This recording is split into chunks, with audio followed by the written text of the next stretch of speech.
According to the U.S. Census Bureau, the Latino community in Shelby County has surged from about 52,000 in 2010 to nearly 78,000 residents in 2020. That was the latest census taken. Now, this morning, Mid-South Latino Chamber of Commerce President Angela Trillo is here to shed light on the significance of these numbers and the Latino community's financial initiatives in store for 2024. Thank you and welcome, Angela. Thank you, Conti, for the invitation. Yeah, so let's talk about these numbers. I mean, there's so much growth. Can you talk about that growth and the impact and the mission of the Latino Chamber of Commerce? Well, as the faster growing community in the Mid-South and actually throughout the country, I think it's very important the understanding that is really our role as part of the community for the economy growth. As a whole. So basically the Mid-South mission is to advocate for Latinos businesses by preserving our heritage, expanding our knowledge, and connecting our voices. So the last part I just said, connecting our voices, that's our main role, right? Connecting. We are connectors through our events and different activities we usually develop throughout the year to connect their voices to the whole community. So how can we do it together? Right, and we're looking at pictures of just moments in time back 2023. Can you just tell us what has been done in 2023 just so people can get a deeper understanding of what you do? Okay, so in 2023, actually, we got a year full of events. We have different type of events. I meant last year, sorry. Last 2023. Yeah, I did, right. yeah, sorry. Yeah, okay, yeah. So basically, we created events like luncheons and mixers. Those are connecting opportunity, right? The luncheons are in the lunchtime, and we do it every 3 months. And then the mixers are within the evening. And if people like the mayor came to you, you know, like you have very important people coming to speak to the Latino community. Absolutely. So, for example, we just had last week our first luncheon for this year, and Mayor Paul Young was very kind to us, said, you know, give us some time, and he did it open questions, right, for the public. And it was really nice, the involvement, how the community really, you know, in the city want to really support us, want to show us the resources. And sometimes that's the tiny piece. People don't know how to get to the resources. They don't even know they're open to everyone, but they are. I mean, Mayor Paul Young talked about different initiatives.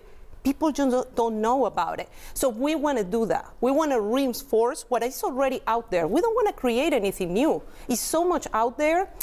And of course, the language part sometimes might be a barrier, but it shouldn't, because it's our responsibility to also, you know, be in charge of learning the language of the country. So we do appreciate bilingual resources for us, but we also will be responsible to get to you and go with a translator and figure it out how we can get that resource to. Right, so 2023 was a great year, and now what are some of the thoughts in moving forward and plans for 2024? Education expansion, actually. We want to create a set of training, seminars to the community, Spanish. And we want to do it in Spanish because, again, there's so many things in English, but although it's in Spanish, it's teaching them about what is out there. It's teaching them about the steps, the right steps, because sometimes people thinking, oh, to open a business, you need the financial support. Well, way before that, you need to build a strong ground, right? You need to build a mission, a vision for your business, a business plan. So that's what we're trying to teach the community. The right steps right before, because we want to do it right. We want to make Memphis grow. We want, you know, we want the city to be the great city that is. So. Yeah, that's what we're trying to do. And if you could talk about, there are, people just think of the language as one monolith, like it's one group of people, but the language is one thing, but there are people from all different parts of the Spanish-speaking world. Talk about what that's like, bringing all of those together in one space to talk about the finances. I love that you mentioned that, because you know what? I'm very impressed the diverse community in Memphis, because it's exactly how you say. We have people from Guatemala, Honduras, Venezuela, Colombia, Panama. I mean, Brazil, you Mexico, name it, yeah. all the countries. Right. And you know what? The idea is that we come together as a community.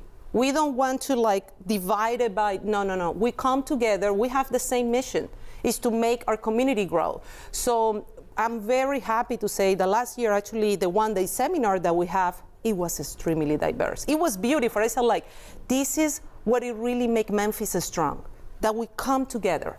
No matter colors, no matter where you're from, we have the same goal, which is making our city better. So it's a beautiful thing that we just blend together. We don't mind where we're from. Okay, let's talk about this mixer. You can be a member. You don't have to be Latino to be a member. I mean, so talk about this mixer that you have coming up and how people can learn about it. Okay, well, we're an inclusive organization. So actually, yeah, I can share that we have people from all different backgrounds. And the mixer actually is going to be an evening event on February 29 in Sabor Caribe, which is the only Venezuelan restaurant in the city at this time here in downtown.